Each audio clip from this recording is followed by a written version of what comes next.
And from my perspective, it was always about value adding to the clients.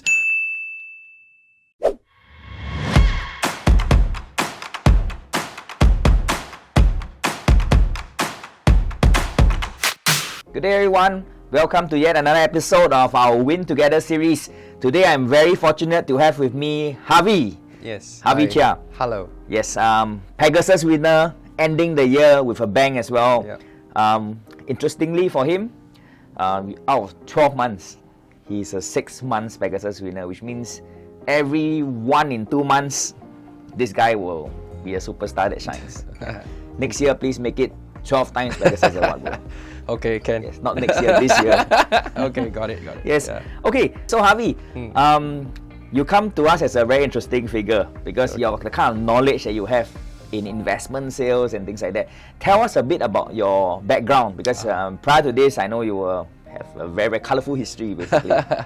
Okay, I firstly thanks Bruce for doing this section, and very happy to do this and to be an SRI. And okay, a little bit about my history. I actually started in this industry in the year 2007. I had joined Jones Lang LaSalle back then in the investment sales team, and in the old days, we pretty much focused on the en bloc market. Big money. Yeah, it's definitely way more the market was way easier then, because there were less rules like ABSD and stuff like that. So I was pretty much involved in quite a number of en bloc attempts, of which some were successful and some were not. But what I gained from that though was all the knowledge towards how developers view property in Singapore, how they view pieces of land, and how they see how the landscape of the market will change. So it taught me a lot from the developer's perspective how to crystal ball the market. Okay. Much as we were packaging the sale of the land for developers to bid on it, but the truth is we were also understanding what they were out looking for. And in that regard, we prepped certain sites that they were interested in for them to purchase, and in a way we kind of shaped the landscape. So which was your biggest en bloc project that you worked on at Wow. one time? I would say the biggest project that we worked on that was successful was actually a commercial property known as Katong Mall last time. Oh, now right, it became I12. Right. And the biggest single plot that was sold without an en bloc was actually along Killarney Road, 145 Killarney Road, of which it was a family that sold to a developer. And I think the biggest that was the most interesting deal that I did was actually we were the first agency that was appointed in Singapore to help HDB sell a bare bones structure now known as Clementi Mall, and eventually was sold to SPH. Yes, and it was very interesting, and the different segments of the market that I dealt with allowed me to gain different kinds of knowledge, of which then translated throughout my career. I actually had gone on to Citi Private Bank to deal with high net worth families to advise them on their real estate portfolio. Okay. And quite a number of them were foreigners as well. And you can see that the conviction of the market, in fact, sometimes could be even higher than us local Singaporeans, because where they came from, their markets are not as transparent, not as easy to navigate. In fact, they find Singapore markets actually very strong, and they are almost willing to put a bulk of their portfolio in Singapore because they have seen the success, and it's a really stable, growing asset in their whole portfolio, of which there were other asset classes as well. Now this explains why whenever you sell these big properties, it's a piece of cake, because it's like, now it's so small, it's so easy, and you have dealt with the financial markets as well, and one of the things I really enjoyed is your talks. Yes. Where certain banks, if I'm not wrong, I can't remember which bank was it. Oh, okay. HSBC, I was actually their panel speaker for 2 years. The interesting fact was I spoke to the head of mortgage as well, and we shared a lot of nuggets of real estate experiences that we had. And on his end, he saw real estate more from the mortgage angle, where he understood how people were like gearing and leveraging their property. And from my perspective, it was always about value adding to the clients in an asset class that wasn't handled specifically in a bank. So as we all know, when we go to banks today, the only real estate exposure or conversation that they have is only the mortgage. But the truth is, in a person's portfolio, actually the biggest portion typically is real estate. That's right. So real estate is always close to the heart of all the consumers in Singapore as well as foreigners.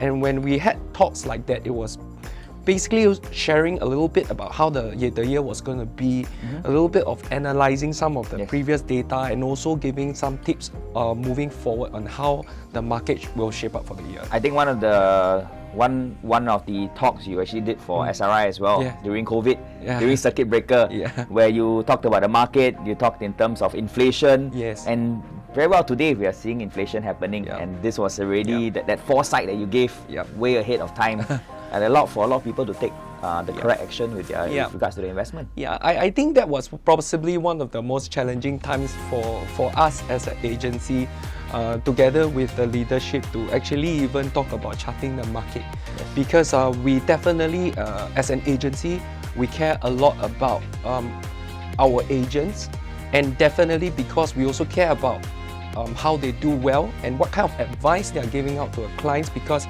real estate is not small. It's not a small ticket.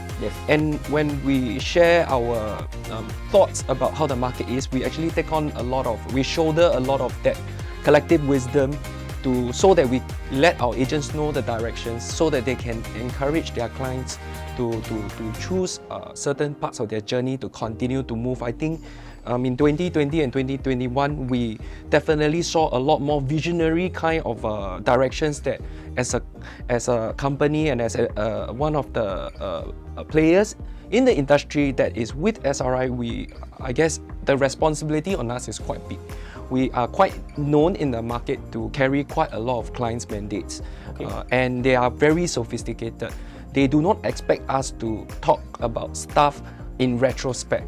They come to us, especially like someone like you, Bruce, for directions. They want to be preemptive and not reactive. And that's right. In that sense, we have been trying to do that for, even as a contributor to the firm, we've also been trying to do that to help our spot agents, trends rather than follow trends. Correct. If we follow trends, it's too late already, right? Correct. So, it is too late, and we are not we are no longer in the business whereby there's a lot of hidden transaction data.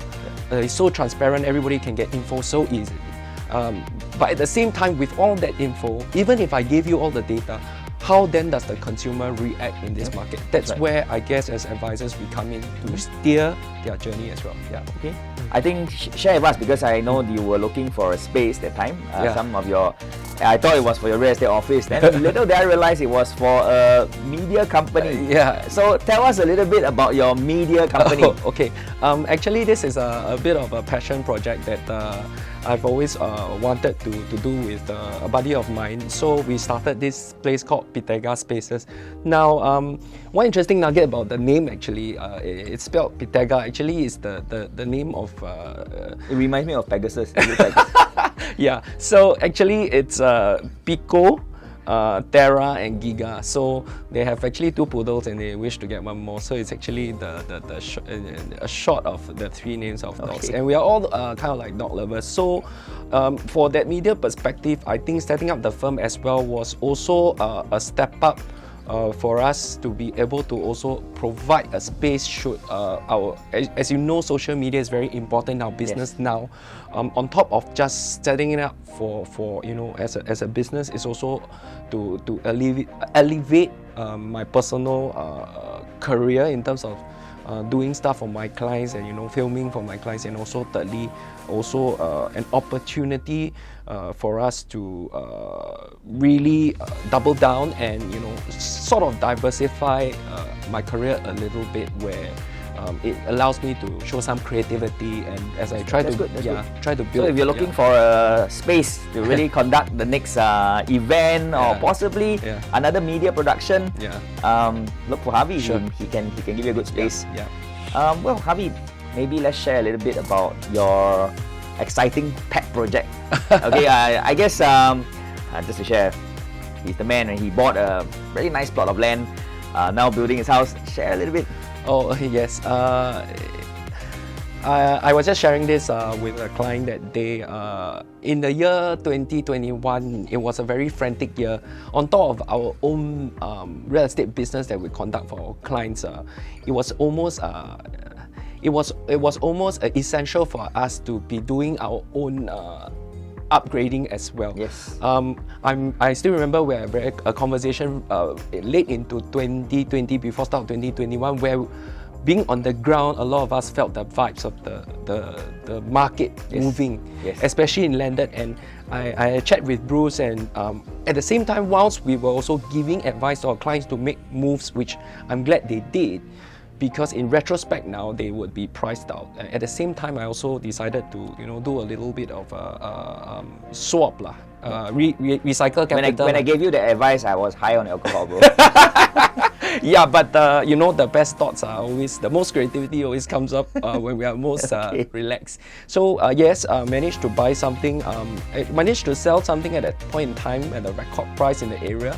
Of which now I think I left some cream on the table for the buyer. I'm still also happy for that. Kudos to them. I managed to replace something within a few weeks, which I've already eyeballed. More than double the size of your previous one. Yes, and I think I feel very blessed that we are able to use this experience that we have, this wisdom for our clients, as well as value creation for ourselves. And I've always given this advice to my team or fellow realtors in the industry that I know you're helping your guys as well, right? Some of them who wants to have that vision to really build their landed home, you're advising them as well. Yes, That's very nice. Yes, I think being able to use that wisdom for our clients and also for fellow realtors, it's as good as we need to be convicted in what we do. Yes. We love real estate, but at the same time, we need to put our money where our mouth is. And Bruce is also well known in the market to, you are a big investor yourself. Don't tell people that. Yeah, and at the same time, I also aspire to use this knowledge to continue the journey of investing in real estate, and also really, once again, like I said, value create for clients, because the market isn't as easy to navigate as the past, with all the taxes involved and stuff like that. So your portfolio needs a lot of guidance, and I think a lot of the clients that we have served have benefited from that as well. Yeah. I look forward to visiting your new home soon. Sure. Yes. Okay, thanks Harvey for your sharing. Really appreciate all the insights that you gave to us. Well, if you are looking for not just a real estate salesperson, but rather somebody who has a vision, who has the knowledge, the know-how, somebody who has done hundreds of millions worth of deals, Harvey could very well be your next consultant.